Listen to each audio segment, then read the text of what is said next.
कि उसे एक लड़की नाचती हुई दिखाई देती है जो बहुत ही सुंदर थी। उसकी सुंदरता को देख अरुण उस पर मोहित हो जाता है।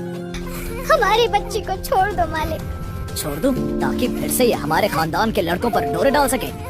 मैं नहीं जानती आप किस बारे में बात कर रहे हैं, पर मैं आपसे वादा करती हूँ मैं अपनी बेटी को लेकर यहाँ से कहीं दूर चली जाऊंगी, आपकी दुनिया से कहीं दूर। बस आप इसे छोड़ दो मालिक। क्या आप नहीं चाहती कि आपकी बेटी एक अच्छी इज्जत भरी जिंदगी जिए?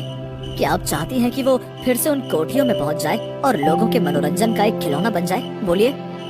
तेरे परिवार वाले मार देंगे तुम दोनों को, वो कभी इस रिश्ते को नहीं स्वीकार करेंगे। रामपुर गांव में चौधरी परिवार रहता था। चौधरी परिवार का गांव में बहुत ही दबदबा है। अशोक घर के बड़े हैं और गांव के सरपंच भी। अशोक जी के पिता और उनके पुरखों ने भी काफी साल तक गांव की सेवा की और अब बारी है अशोक जी के बेटे अरुण की, जो दिल्ली में रहता है और वो आज गांव वापस आने वाला है।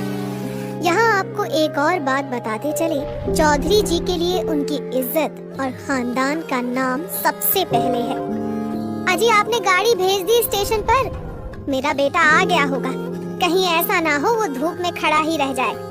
अरे भाग्यवान, वो मेरा भी बेटा है, मुझे भी उसकी फिक्र है, इसलिए मैंने दीपक को गाड़ी लेकर भेज कर दिया है। तुम चिंता मत करो, वो कुछ देर में आता ही होगा। तभी अरुण भी वहाँ आ जाता है और सबके पैर छूता है। जीता रहे बेटे, जीता रहे। और बता, सफर कैसा रहा तेरा? अच्छा था पापा, आप बताओ, आप ठीक हो ना? तुझे देख लिया, अब तो ठीक ही ठीक हो। चल खाना खा लेते हैं। वो सभी मिलकर खाना खाते हैं और उसके बाद अरुण अपने कमरे में आराम करने चला जाता है। शाम को अरे दीपक चलना, गांव घूम कर आते हैं, बहुत साल हो गए। अरे चलो ना भाई।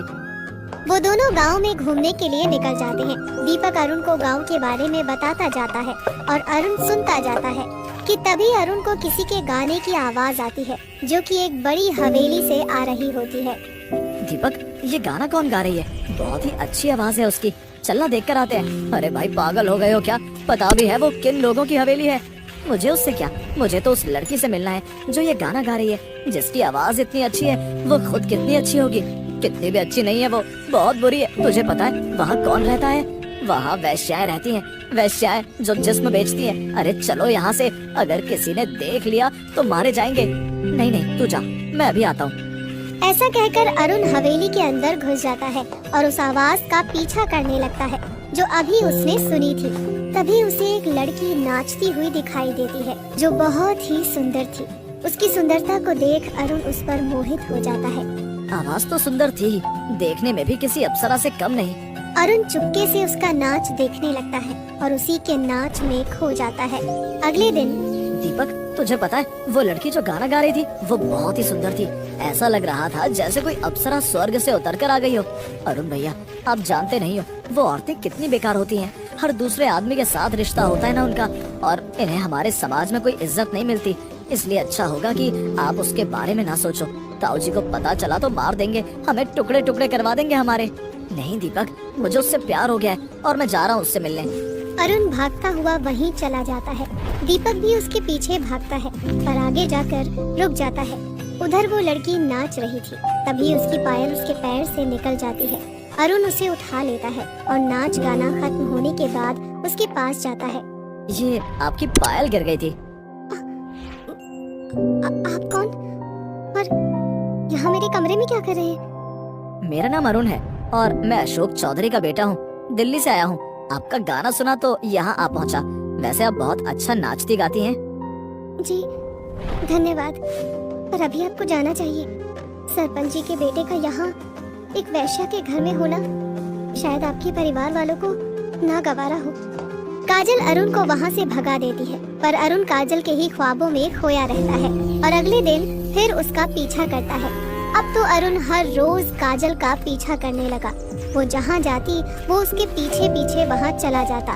काजल को भी ये दिखाई दे रहा था। फिर एक दिन, अरुण जी, मुझे पता है आप मेरा पीछा कर रहे हैं, इसीलिए छुपिए नहीं और सामने आइए।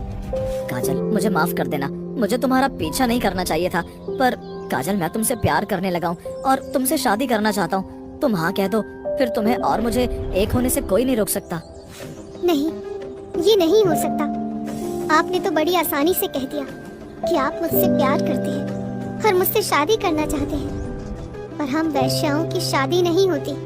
काजल मेरी बात तो सुनो, मैं तुमसे सच्चा प्यार करता हूँ। जिस दिन से देखा है उसी दिन से तुमसे प्यार करने लगा हूँ। आप समझते क्यों नहीं? ये नहीं हो सकता। एक वैश्या और एक सरपंच के बेटे की शादी कभी नहीं हो सकती। काजल ऐसा कहकर वहाँ से चली जाती है। वहीं अरुण के चाचा उसे काजल के साथ देख लेते हैं और उनकी सारी बातें भी सुन लेते हैं। अच्छा, तो ये सब चल रहा है हमारे पीठ के पीछे। भाई साहब को तो बताना ही होगा।